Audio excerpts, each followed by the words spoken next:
아멘. 할렐루야. 하나님의 크신 사랑이 우리와 함께 하시는 줄로 믿습니다. 여러분, 이솝 우화 중에서 학과 여우의 이야기를 잘 아실 겁니다. 학이 여우를 초청했는데 음식을 다 호리병에 담아 놓게 되죠. 그래서 여우가 그 음식을 먹지 못하고 그 많은 음식 앞에 그냥 구경만 하고 오게 됩니다. 그 다음날 여우가 학을 초대했다는 거 아닙니까? 그리고 자기가 하고 싶은 대로 정말 아름답게 그렇게 접시에다가 또 음식을 대접했다는 거죠. 그래서 학이 또 역시 먹지 못하고 왔다는 것이죠. 우리가 다른 사람에게 무언가를 대접할 때, 다른 사람에게 무언가를 줄 때 그 사람이 원하는 것을 주는 것이 중요한 것입니다. 그냥 내가 좋다고 생각해서 주는 것, 그것은 어떻게 보면 낭비일 수 있고 폭력이 될 수도 있습니다. 그래서 제가 성지순례를 이제 학교에서 여러 번 다녀오는데 갔다 오면서 늘 느끼는 게 그거예요. 정말 고민하면서 사거든요. 이거는 누구한테 주면 좋겠다. 이건 누구한테 주면 좋겠다라고 생각하면서 하는데 사실 그건 저의 감동인 거죠. 성지순례 현장에서 무언가를 보고 느꼈으니까 이걸 주면 그 사람한테 감동이 되겠다고 하는데 대개 보면 그 선물은 쓰레기가 되고 말더라고요. 왜냐하면 그 사람한테 그게 필요하지 않고 그 현장의 감동이 그 사람한테 느껴지지 않기 때문에 그런 거죠. 그래서 부모님들이 가장 좋아하는 선물이 돈인 것 같습니다. 돈을 주면 알아서 원하는 거 사시니까. 어쨌든 상대가 원하는 거, 그것이 중요하다는 것이죠. 예배도 마찬가지입니다. 예배학적으로 예배는 드리는 것이 있고 받는 것이 있다. 이렇게 얘기를 합니다. 드리는 것은 찬양을 드리는 것이고 기도를 드리는 것이고 예물을 드리는 것이다. 이렇게 얘기를 해요. 받는 것은 말씀을 받는 것이고 그리스도의 은혜와 위로를 이제 받는 것이다. 이렇게 얘기를 합니다. 그러므로 예배는 일방적으로 우리가 하나님만 높이는 것도 아니고 일방적으로 하나님만이 우리에게 축복을 주시는 그런 단계가 아니라는 것이죠. 예배라고 하는 건 상호 교통이 일어나야 된다라고 하는 것입니다. 우리도 주님께 드리는 것이 있고 주님도 우리에게 주시는 것이 있는 것이 예배인 것이요. 문제는 우리 존재가 사실은 하나님을 만날 수 없는 존재라는 것이 문제입니다. 요한복음 1장 18절에 보면 본래 하나님을 본 사람이 없으되라고 말씀하고 있어요. 우리는 하나님을 본래야 볼 수가 없는 존재라는 것이죠. 그럼에도 불구하고 우리가 하나님과 상호 교통이 가능한 이유가 있습니다. 그것은 바로 우리의 중보자가 되시는 그리스도 예수가 계시기 때문인 줄로 믿습니다. 그래서 우리는 늘 예배 시간에 그리스도 예수를 통하여 하나님을 만나는 것이고 하나님은 그리스도 예수를 통하여 우리를 만나 주시는 것입니다. 그래서 그 상호 교통이 일어나게 되는 것이죠. 그럼 어떻게 하면 하나님이 우리의 예배를 상쾌하게 받으실 만한 그 예배로 드릴 수 있냐 하는 것이죠. 그것은 우리가 주님 앞에 나아갈 때 우리가 가지고 있는 것을 드리는 것이 아니라 그리스도 예수를 예물로 드려야 하는 것입니다. 그럴 때 주님은 그걸 보고 기뻐하시고 기쁨을 누리시고 또 더 큰 그리스도 예수를 우리에게 선물로 주는 이 아름다운 상호 교통이 일어날 때 진정한 예배라라고 얘기할 수 있을 것입니다. 우리는 이 예표를 아브라함이 이삭을 드리는 것에서 볼 수 있는 것이죠. 아브라함이 이삭을 여호와 하나님께 드렸습니다. 여호와 하나님은 그 이삭을 받아서 다시 이삭에게 돌려준 것이죠. 여기서 이삭은 그리스도 예수를 예표하는 거예요. 그리스도를 드리고 그리스도를 받는 것. 그리스도 예수 외에는 우리가 추구하는 어떠한 것도 있어서는 안 되고 예배에서도 그리스도 예수님 외에는 그 어떠한 것도 필요하지 않다라는 것입니다. 그래서 우리가 주님 앞에 나올 때 그리스도 예수를 준비하고 주님 앞에 나와야 되는 것이고 또 우리에게 허락하신 그리스도 예수를 기쁨으로 누릴 수 있는 그런 아름다운 상호 교통이 있는 예배가 매 순간 되어지시기를 주님의 이름으로 축복합니다. 오늘 본문은 우리가 그럼 무엇을 준비해야 하는가라는 것을 보여주고 있습니다. 4절 말씀에 보면 물을 조금 가져오게 하소서 그리고 당신들의 발을 씻으소서라고 말하고 있습니다. 우리는 발 씻을 물을 늘 준비하는 사람들이 되어야 한다는 것을 우리에게 말씀해 주고 있습니다. 이 얘기는 무슨 얘기냐? 그리스도는 늘 씻으시는 분인 것을 말씀해 주고 있어요. 주님은 사실 씻을 필요가 없으신 분이에요.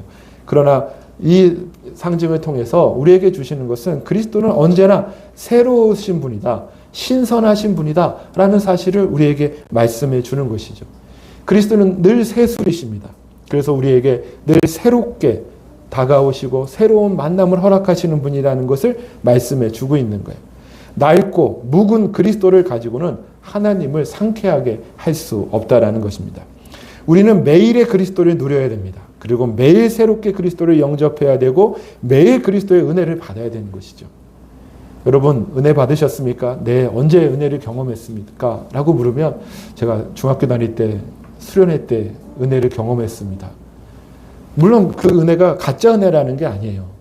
그 은혜도 진짜 은혜예요. 그런데 이미 묵은 은혜가 되고 말았다라는 거예요. 우리 그리스도는 늘 새롭고 신선하신 분입니다. 그래서 매일매일 우리에게 당신을 공급해 주기를 원하시는 분이에요. 어떤 사람들은 그리스도를 꼬리곰탕처럼 우려먹는 사람들이 있어요. 옛날에 누렸던 은혜를 계속해서 우려먹고 여러분 아무리 맛있고 비싸고 영양가 있는 것도 유통기한이 지나면 먹을 수가 없습니다. 편의점의 도시락도 날짜 지나면 폐기해야 돼요. 근데 왜 우리 그리스도 예수는 어제 누린 그리스도, 옛날에 누린 그리스도를 계속 누리냐고요. 계속 신선하게 우리에게 새로운 그리스도의 양식으로 공급되고 있는 그리스도임에도 불구하고 우리는 왜 낡고 묵은 그리스도를 누리고 주님 앞에 나아오냐 하는 것입니다. 저는 여러분과 제가 날마다 매일매일 신선한 그리스도를 누리게 되어지기를 주님의 이름으로 축복해 드립니다. 그 신선한 그리스도를 가지고 주님 앞에 나아오는 거예요. 그럼 그 신선한 그리스도, 그렇구나. 내가 이번 주에 그런 은혜를 누렸구나. 라면서 우리의 안에 있는 그리스도를 보면서 하나님은 상쾌하게 우리를 봐주신다는 것이죠. 더불어 이 말은 주께서 우리를 씻으신다는 것을 또한 말씀해 주고 있습니다. 주님은 베드로의 발을 씻기기를 원하셨죠. 베드로가 나는 씻을 수 없습니다라고 말하니까 내가 발을 씻지 않으면 나와 상관이 없다고 주님은 말씀하십니다. 주님은 날마다 우리의 발을 씻으시는 분, 아니 우리의 모든 영과 혼과 육을 씻으시는 분이라는 것을 말씀해 주고 있다는 거예요. 매일 그리스도께 우리를 드림으로 씻김 받으시고 또 매일매일 신선하고 새롭게 공급해 주시는 그 그리스도를 누리고 그 그리스도를 주님 앞에 가져올 수 있는, 그래서 하나님을 상쾌하게 만드는 여러분과 제가 되기를 주 예수님의 이름으로 축복해 드립니다. 그리고 4절 후반절에 보면 이렇게 됩니다. 나무 아래에서 쉬소서라고 얘기합니다.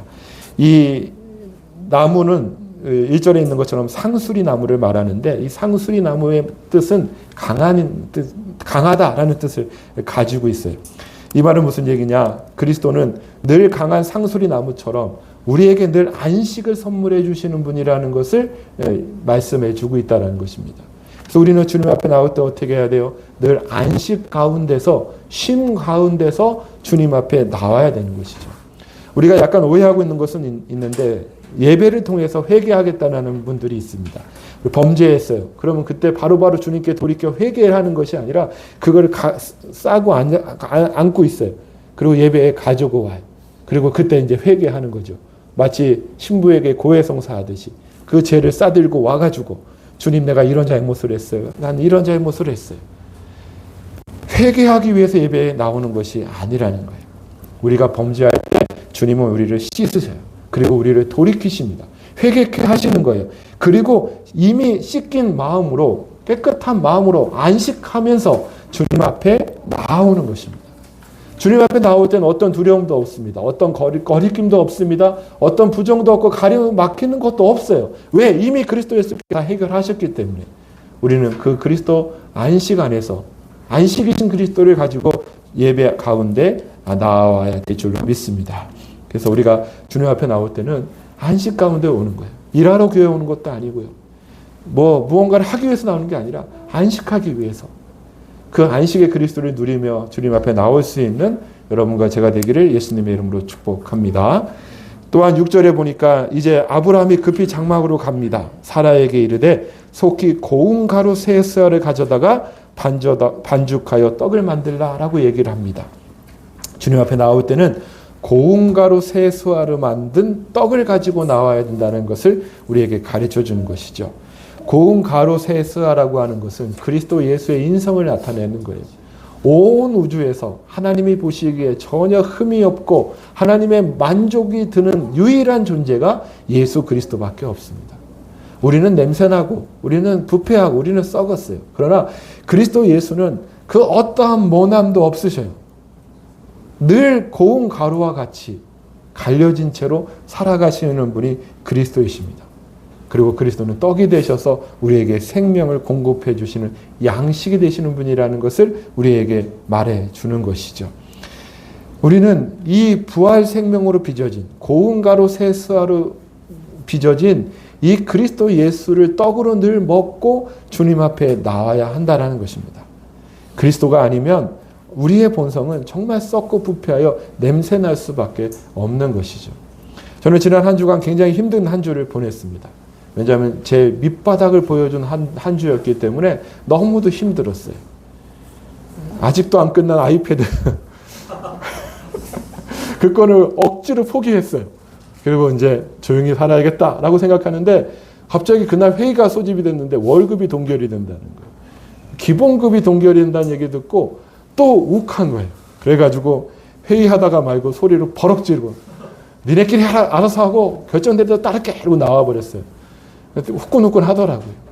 그러니까 막 여기 은혜 사감도 와 있지만 젊은 사감들이 막 놀라고 저 나이 든 사람 왜 저랬을까 막 이럴 거 아니에요. 그러니까 얼마나 창피해요. 들리는 평가에 의하면 목사님 얘기 같아 뭐 이런 얘기를 했다고 그래요. 누군지는 모르겠지만 얼마나 창피합니까? 얼마나 부끄럽습니까? 저만 그렇습니까? 여러분 안 그러셨어요? 우리 그래요. 우리 인간의 그 천연적인 본성은 냄새나고 부패해서 그냥 정말 부끄럽게 한이 없는 것입니다. 그렇기 때문에 우리는 어떻게 해야 되느냐? 고운 가루 세사 대신 그리스도를 누려야 되는 거예요. 그리스도가 갈아진 그 고운 고운 가루인 것처럼 우리도 갈아졌다는 것을 믿음으로 고백해야 되는 것입니다. 그리고 그 그리스도를 떡으로 양식으로 누림으로 말미암아 날마다 우리는 우리의 성품이 아니라 부활하신 그리스도의 성품이 우리의 성품 되어지는 그 아름다움을 가지고 주님 앞에 나아오는 사람들이 되어져야 한다고 오늘 우리에게 말씀하시는 줄로 믿습니다. 그래서 오늘 늘 주님 앞에 나올 때는 고운 가루 세스아로 만든 그 떡을 그리스도를 먹고 그 그리스도를 누린 것을 가지고 주님 앞에 나아오는 여러분과 제가 되기를 예수 그리스도의 이름으로 축복해 드립니다.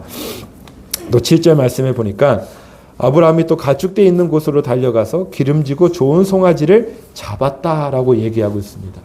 주님 앞에 나올 때 우리는 기름지고 좋은 송아지를 가지고 와야 한다라는 것을 말씀하고 있는 것이죠. 우리가 소고기라고 하는 것을 먹으면 그냥 우리는 소고기를 먹는 것 같지만 사실 그 소고기를 먹기 위해서는 희생이 있다는 것을 우리는 알 수 있는 거죠.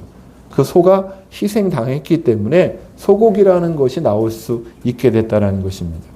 이것은 그냥 기름지고 좋은 송아지 고기를 먹는 것뿐만이 아니라 그 우리를 위하여 희생하신 그리스도를 예표하고 있는 것입니다. 희생이 없는 용서는 없습니다. 성경은 항상 희생을 치르는데 그 우리의 모든 죄를 용서하기 위해서 그리스도 예수께서 십자가에 달려 죽으심으로 말미암아 우리의 모든 죄를 희생하신 거예요. 그래서 우리는 이제 그리스도의 사랑으로 그 용서 안에서 살아갈 수 있는 사람이 되었는 줄로 믿습니다. 우리 스스로는 죄인이에요. 우리 스스로는 천연적인 본성은 하나님 앞에 나아가 하나님을 만날 수가 없어요.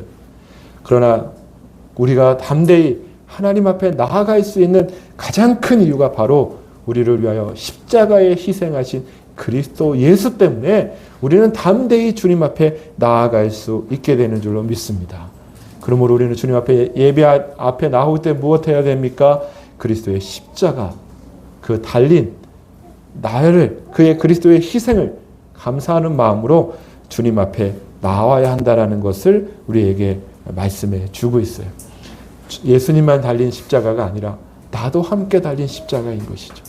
그리스도의 희생이 바로 나의 희생이요, 함께한 죽음이요, 함께한 부활이요, 함께한 승천이라는 사실을 우리가 믿음으로 고백하며 주님 앞에 나아올 때 우리를 보시며 우리 안에 그 기름지고 좋은 송아지 그리스도 예수를 보며 주님은 여호와 하나님은 상쾌하게 여기신다라는 것입니다. 우리가 그 그리스도로 십자가를 의지함으로 그 그리스도의 십자가를 붙들고 나와 예배마다 하나님을 상쾌하게 하실 수 있는 주님의 사람들 다 되어주시기를 예수님의 이름으로 축복해 드립니다. 다음으로는 8절 말씀에 보니까 아브라함이 엉긴 젖과 우유와 하인이 요리한 송아지를 가져왔다. 이렇게 얘기를 하죠. 엉긴 젖, 이것은 버터를 말하는 것입니다. 그리고 우유를 갖고 왔다는 겁니다. 송아지 안에서, 소에서 나온 우유와 그리고 그것을 엉킨 버터를 가지고 이제 여호와께 나아갔다는 것이죠. 이 우유를 얻기 위해서 또 버터를 얻기 위해서는 죽은 소에서는 이 우유와 버터를 얻을 수가 없습니다. 물론 버터가 이제 우유가 되는, 엉켜서 되는 것이니까 살아있는 소에게서만 이 우유가 나오게 되는 것이죠. 그러므로 우리가 주님 앞에 나올 때는 십자가에 달린 그리스도뿐만이 아니라 부활하여 살아계시는, 늘 생명으로 계시는 그 그리스도의 풍성을 가지고 주님 앞에 나와야 한다는 것을 우리에게 말씀해 주고 있다는 거예요. 주님 앞에 나오는데 맨날 힘들어요, 괴로워요, 나는 너무 어려워요. 물론 주님도 그거 받아주시죠. 그런데 우리도 주님은 그러지 않을 건데, 저는 이렇게 누구하고 얘기하는데 힘든 얘기만 계속해요. 나는 누구 만나면 정말 이렇게 기가 빨린다 그러죠. 맨날 힘든 얘기만 해. 맨날 어려운 얘기만 해. 근데 내가 들어보면 아무것도 아니야. 자기는 너무 힘들어. 그럼 듣는 사람도 힘들어요.